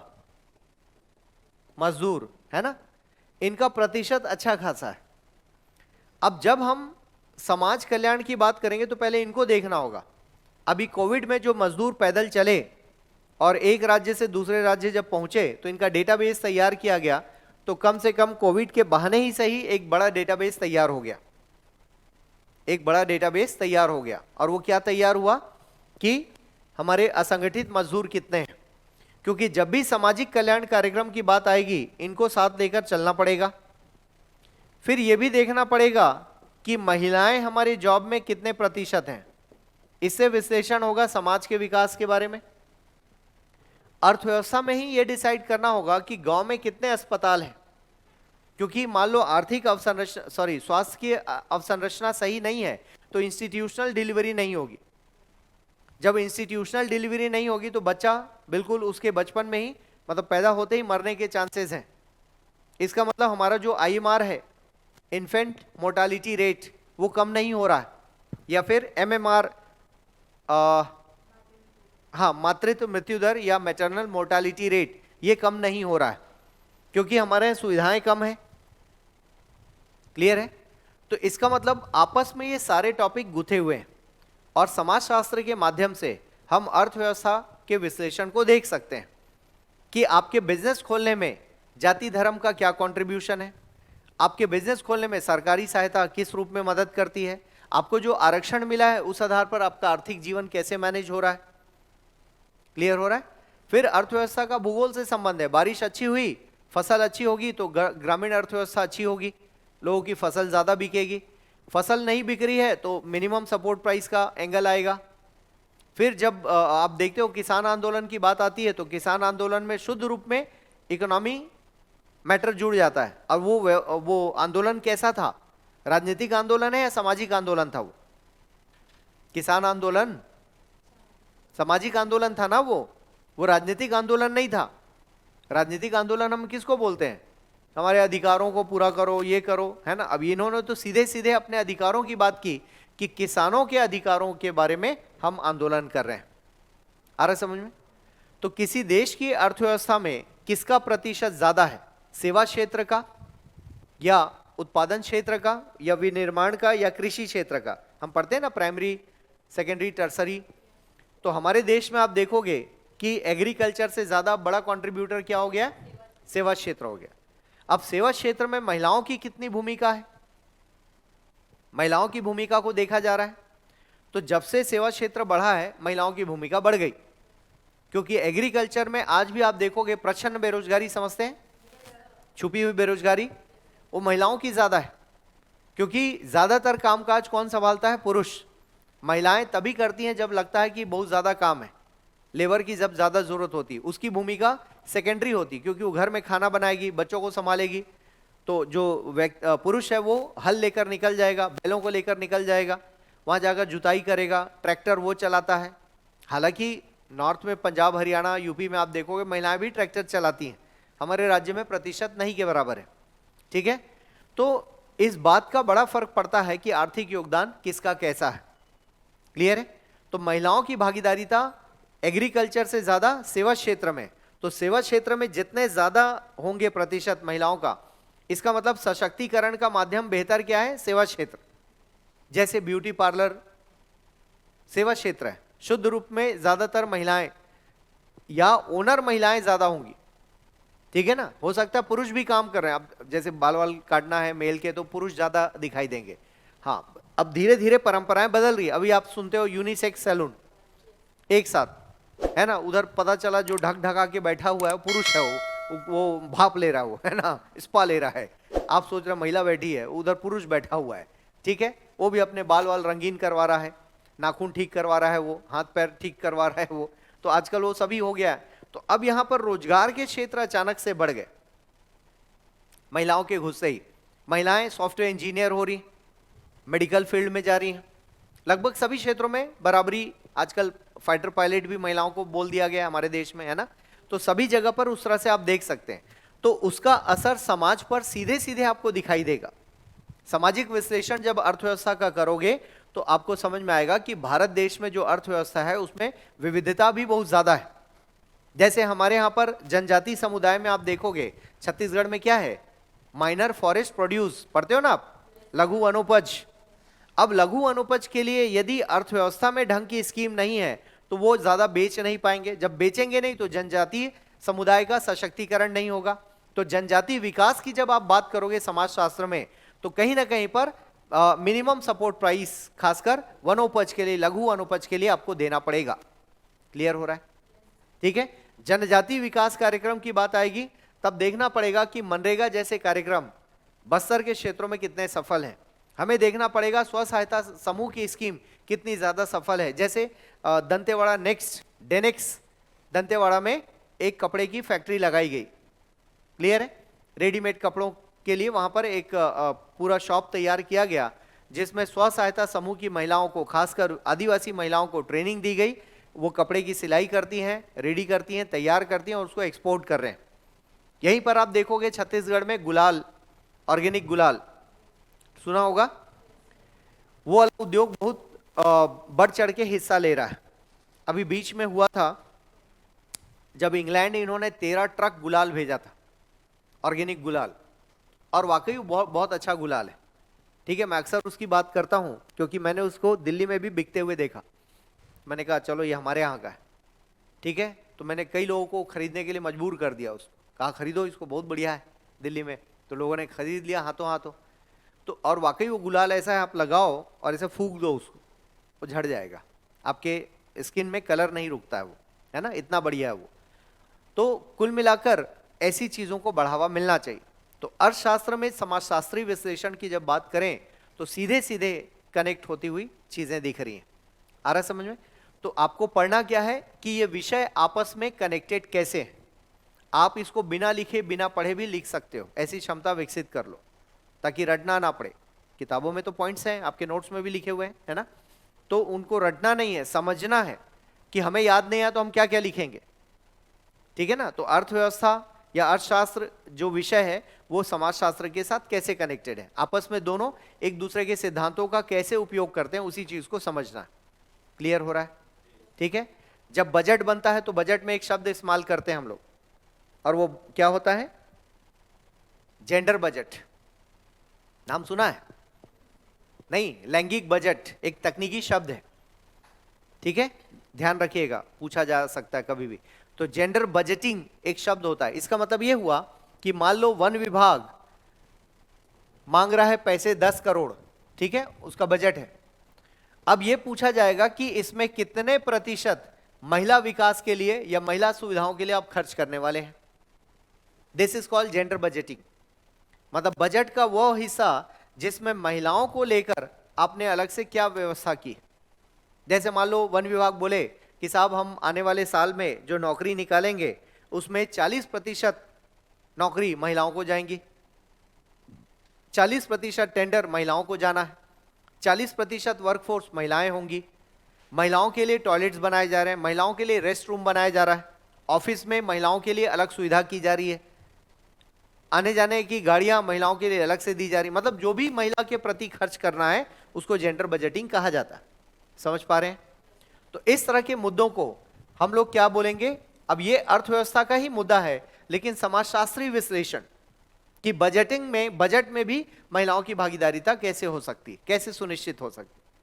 अभी आप देखोगे कि आर्थिक मामलों पर महिलाओं को हमेशा कमजोर माना जाता रहा, लेकिन वर्तमान में हमारे यहां पर वित्त मंत्री, ठीक है ना, मैडम है, महिला है। इसके अलावा 2-3 साल पहले की बात है, जितने भी टॉप बैंक्स थे उनकी CMD, chairman and managing director सभी महिलाएं थी। ठीक है, तो बैंक जब वो लोग संभाल रही हैं, इनफैक्ट एसबीआई की भी अरुंधति राय उसकी चेयरपर्सन थी, है ना। तो आप देखोगे कि महिलाएं, इसका मतलब साफ जाहिर है कि ऐसा जो हमने बंटवारा कर रखा है कि महिला फाइनेंस में कमजोर होगी, ये बिल्कुल गलत है ना। ये तथ्य साबित करते हैं कि महिलाओं की भूमिका बराबर की हो सकती है, इनफैक्ट बेहतर हो सकती है, क्योंकि महिलाओं का आर्थिक प्रबंधन ज्यादा बेहतर माना गया है घर में भी। इसीलिए आप देखोगे मम्मी जब पूरा संभालती है तो बेहतर ढंग से संभालती है। क्लियर है? सो कुल मिलाकर अर्थव्यवस्था और इसका डायरेक्ट कनेक्शन आपको दिखाई देता है। इसके अलावा एक टॉपिक और देख लेते हैं, और वो है आपका मनोविज्ञान। ठीक है,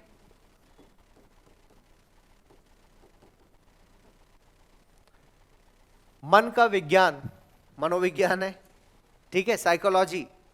तो जब हम मनोविज्ञान की बात करते हैं तो ये पूरी तरह से आपके शरीर विज्ञान से ही कनेक्टेड है। ठीक, अब इसमें जब हम बायो की बात करते हैं तो बायो में आप ग्लैंड्स की बात करते हैं, ठीक, जहां से डिफरेंट हार्मोन्स रिलीज होते हैं। तो मनोविज्ञान का कनेक्शन यहां से भी है, क्योंकि जब आपको मेडिसिन दी जाती है तो वो ग्लैंड्स को एक्टिवेट किया जाता है, वहां से निकलने वाले हार्मोन्स आपको बढ़िया फीलिंग देते हैं या डिप्रेशन से बाहर लाते हैं। ठीक है, और इसीलिए जब कोई यदि डिप्रेशन में है तो यह देखा जाता है कि उसकी सामाजिक स्थिति में क्या समस्या। अब यहां से क्या हो गया, समाज कनेक्ट होगा। परिवार में किस तरह की स्थिति है, मान लो जैसे परिवार का दबाव कैसे बनता है, लड़की की उम्र ज्यादा हो गई, शादी के लिए रिश्ते नहीं आ रहे हैं, बोलने वाले 2-4 ज्यादा कमेंट करने लगे, उसमें भी महिला काम नहीं करती है, तो सोचो सारा नेगेटिव उसके साथ एक साथ होता है। क्लियर है? और फाइनली पता चला वो डिप्रेशन की शिकार है। और आप देखिएगा अक्सर इस तरह की जो होंगी महिलाएं जो जॉब में नहीं है, जिनकी शादियां, उनका वजन वैसे बढ़ जाएगा। उसका बड़ा रीजन है कि उनका हार्मोन डिसबैलेंस हो गया, सोच सोच कर कि मेरा क्या होगा, मेरा क्या होगा, अक्सर होगा। और ये सच्चाई है, सामाजिक सच्चाई है ना। तो इसका मतलब ये हुआ कि परिवार जो है उसको संबल नहीं दे रहा है, परिवार संबल नहीं, परिवार भी दबाव बनाया जा रहा है। परिवार दोषारोपण करना शुरू कर देगा एक टाइम के बाद कि तुम में ही कोई खोट है जिसकी वजह से तुम्हारी शादी नहीं हो रही। तो ये क्या हुआ, मनोविज्ञान का दबाव यहां पर चालू हो गया, साइकोलॉजिकल प्रेशर। लेकिन प्रेशर आया कहां से, परिवार से। ठीक, कुछ परिवार में बच्चे वैसे डिप्रेशन में चले जाते हैं क्योंकि पेरेंट्स की बातचीत उनसे नहीं हो पाती। इसका मतलब संयुक्त परिवार। ठीक है, संयुक्त परिवार जब नहीं है तो वो बच्चा बातचीत नहीं कर पा रहा अपने पेरेंट्स से। जब पेरेंट्स से बातचीत नहीं कर पा रहा है क्योंकि पेरेंट्स दोनों जॉब में हैं। अब जॉब में क्यों है, क्योंकि आर्थिक आवश्यकता ज्यादा है, दोनों मुंबई में रह रहे हैं, बच्चा मुंबई में रह रहा है। लेकिन जब पेरेंट्स नहीं है तो बच्चा अपना जीवन खुद जी रहा है, फिर वो नशे का शिकार होता है, वो अलग अलग क्राइम में इन्वॉल्व होता है, बचपन से वो गलत कार्यों में लग जाता है। तो इस तरह से आप देखोगे कि परिवार का विश्लेषण मनोविज्ञान तक आकर रुकता है। फिर अचानक आप देखोगे किसी व्यक्ति के सुसाइड, अभी एक महिला ने अपने बच्चे को मार दिया, मरने का प्रयास वो खुद भी कर रही थी, पढ़ा होगा, फ्रंट पेज की न्यूज थी। बच्चे को सिरप पिला दिया, सर्दी वाली, डोज ज्यादा हो गया तो उसकी डेथ हो गई। हालांकि फॉरेंसिक ये कह रहा है कि तकिए से उसने दबा दिया होगा, खुद भी मरना चाहती थी लेकिन वो मर नहीं पाई, है ना। नस काटने वाली थी, ब्लड के कुछ बूंद दिखाई दिए हैं कमरे में। एनीवेज, अब सोचो वो महिला किस मानसिकता से गुजर रही होगी। मतलब खुद जाके ट्रेन के आगे कूद जाना एक अलग बात है, लेकिन महिला ने जिस बच्चे को जन्म दिया उसी को मार देना पहले, उसमें बहुत ताकत चाहिए भाई। खुद को मार देना एक अलग मुद्दा है, आदमी ताकत जुटा लेगा, लेकिन अपने ही बच्चे को मारना, बहुत छोटा बच्चा है, ठीक है, उसको मारना और फिर खुद नहीं मर पाना। अब वो जेल में, अब सोचो वो पर डे मरेगी वो, क्योंकि वो अपराध बोध उसको सुसाइड की ओर ले जाएगा, क्योंकि वो बच्चा रोज दिखाई देगा ना उसको, जिसने उसको मारा है, खुद के बच्चे को मार दिया। तो सोचो किस वो प्रेशर से गुजरेगी वो मतलब लाश बन के रहेगी वो। आ रहा समझ में? तो यही मनोविज्ञान है कि समाज में अपराध क्यों है। जब अपराध की बात करेंगे तो समाजशास्त्री विश्लेषण की पृष्ठभूमि क्या रही है, फिर हम उसके साइकोलॉजी पर पहुंचेंगे। ठीक है, अभी धर्म का उन्माद चल रहा है, धर्म को लेकर पागलपन, क्लियर है, और इसमें एकदम भीड़ के आपके ऊपर हमला कर देने की गुंजाइश है, चाहे वो किसी भी धर्म का व्यक्ति हो, कुछ भी इधर उधर बोला उसको पकड़ के पीट देंगे लोग। समझ में आ रहा है? ये भी साइकोलॉजी है। यहां पर पढ़ा लिखा होना जरूरी है। आप देखो पढ़ा लिखा जो समाज है वो भी हिस्सेदारी करता है, लेकिन वो मानता है कि ठीक है मुझे मंदिर आज जाना है, कल जाना है, परसों जाना, मैं कभी भी चले जाऊं। भाई जिस दिन मंदिर का मेला है उसी दिन नहीं जाओगे तो ऐसा तो नहीं आपके ऊपर पाप लगेगा। मंदिर जाने का कोई दिन फिक्स है या किसी दरगाह में जाने का दिन फिक्स है? कभी नहीं। दरगाह में आपने देखा होगा उर्स लिखा रहता है, मेला लगता है ना, वो एक्चुअली वो जो भी वहां पर पीर व्यक्ति हैं या बाबा हैं उनके बर्थडे को सेलिब्रेट किया जाता है, उसी को उर्स लिखा जाता है, मेला। अब मान लो उस दिन नहीं गए तो क्या आपको आशीर्वाद नहीं मिलेगा? मिलेगा। कभी भी जाओ, दिन में जाओ, रात में जाओ, कभी तो भाई वो आदमी सो रहे हैं, जाग रहे हैं, कैसे पता हमें? कैसे हमने टाइम डिसाइड कर लिया? मंदिर रात में नहीं जा सकते, जहां मेले के दिन तो पूरी रात मंदिर के दर्शन होते हैं। ठीक है, तो दर्शन का पट बंद कर दिया गया। आप अपनी व्यवस्था के लिए बंद करते हो बात अलग है, लेकिन भगवान सो रहे हैं, जाग रहे हैं, किसको पता? आ रहा है समझ में? अच्छा, मंदिर में ना जाके दूर से आपने नमस्ते कर लिया तो क्या उतना आशीर्वाद नहीं मिलेगा? बहुत सारी बातें हैं कुल मिलाकर। ठीक है, जब भगवान कण कण में है तो फिर आप कहीं पर भी पूजा करो, कहीं पर भी नमाज पढ़ो, क्या दिक्कत है? जंगल में पढ़ लो, रोड में पढ़ लो, घर में पढ़ लो। आदमी मस्जिद नहीं जाएगा तो क्या हो जाएगा? भगवान नहीं मिलेंगे, अल्लाह नहीं मिलेंगे। तो ये सब लॉजिकल चीजें हैं, इनको जब सोचोगे गहराई से तो हम फालतू चीजों के लिए लड़ रहे हैं।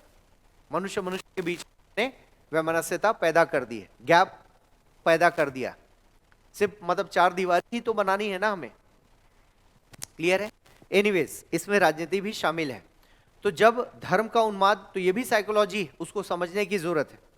अभी आप देखोगे ज्यादातर धर्म का जो सेलिब्रेशन है, त्योहार, उसमें नशा शामिल हो गया। गणेश चतुर्थी, गणेश विसर्जन करना है तो भरपूर नशा किए हुए लड़के पीछे उनको डीजे में डांस करना। अब गणेश जी का डीजे से क्या संबंध?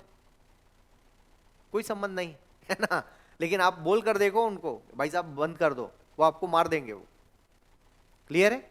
और सीधे सीधे आरोप लग जाएगा कि आपने उनको धर्म मानने से रोका है। हो रहा है ऐसा? ठीक, उसमें आप शामिल नहीं हो पाओगे।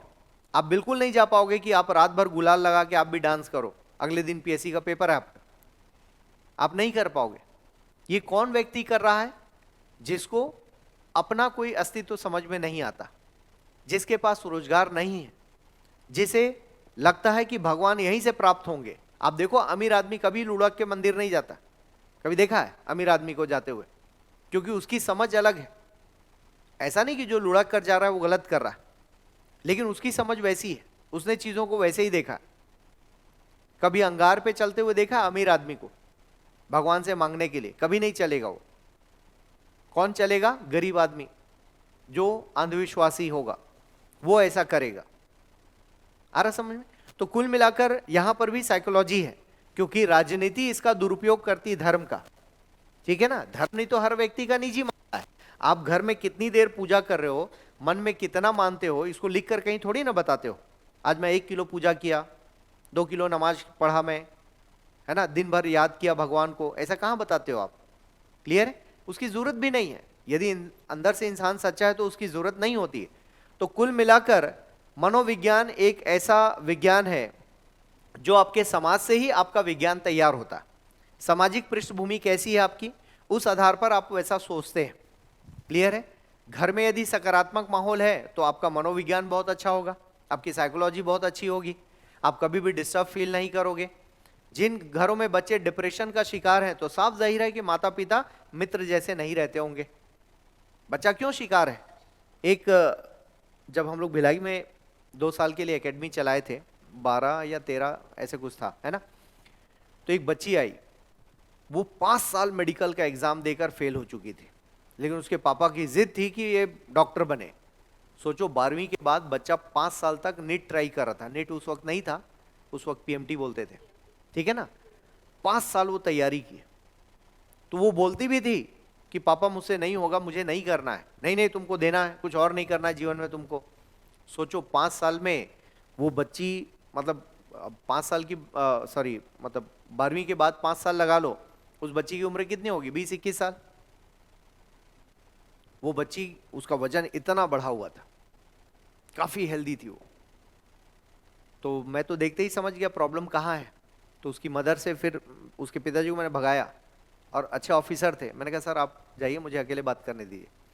तो जब वो अकेले में फिर बातचीत हुई, तो फिर उसकी मदर को मैंने समझाया। मैंने कहा आप साइकोलॉजिकली इसको डिस्टर्ब कर चुके हैं, उसके हार्मोन डिसबैलेंस हो गए, है ना। वो ऐसा थोड़ी दिन भर इतना खाती होगी, मोटी हो गई वो, और आप उसको बोलते होगे मोटी होती जा रही है, तू पढ़ाई भी नहीं कर रही है। अरे उसका ब्रेन आप लोग खराब कर चुके हो, और उसको आप बोलोगे कि मोटी हो रही है या वजन बढ़ गया है, वो कहाँ जाएगी? वो तो फिर मरना ही उसको ठीक लगे। तो यहाँ पर फिर समझाने की जरूरत थी कि अब आप उसको खुला छोड़िए और मेडिकल बंद कीजिए। काउंसलिंग के लिए आए थे।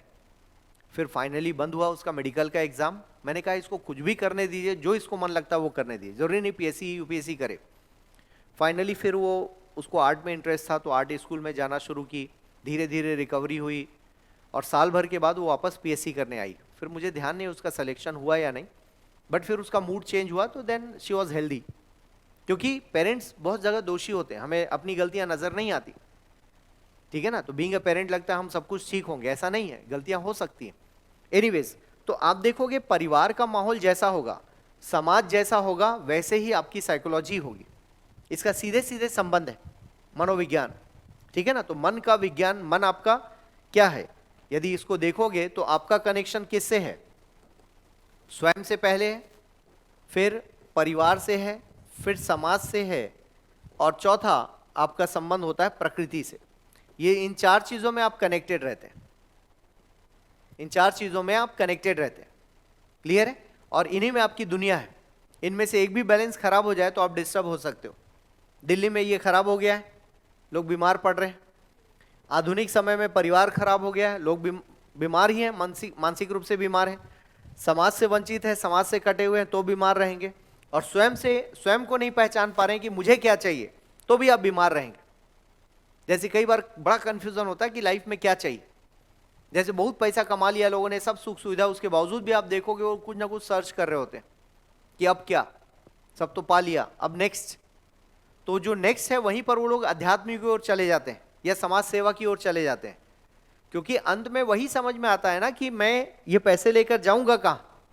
बिल गेट्स, सारा कुछ लगभग डोनेशन में है उनका, क्योंकि जितना चाहिए वो सब है उनके पास। कितने एरोप्लेन चाहिए जिसमें आप उड़ान भर सकोगे?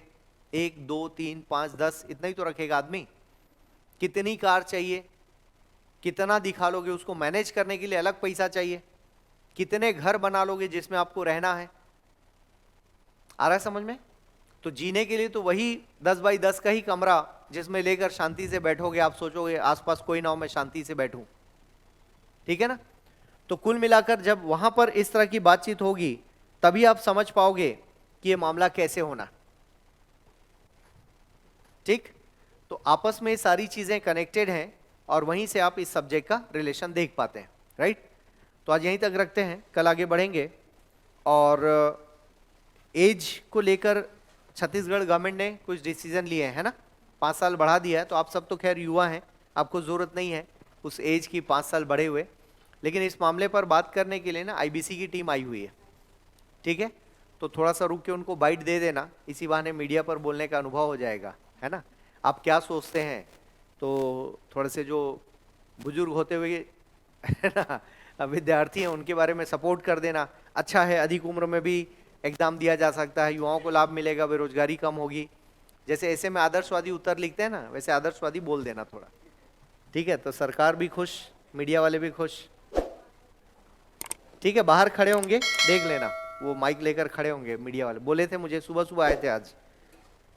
तो आईबीसी से स्टार जैन हैं, अक्सर आप उनको देखते होंगे टीवी में। यदि आईबीसी देखते होंगे तो वही सामने मिलेंगे आप।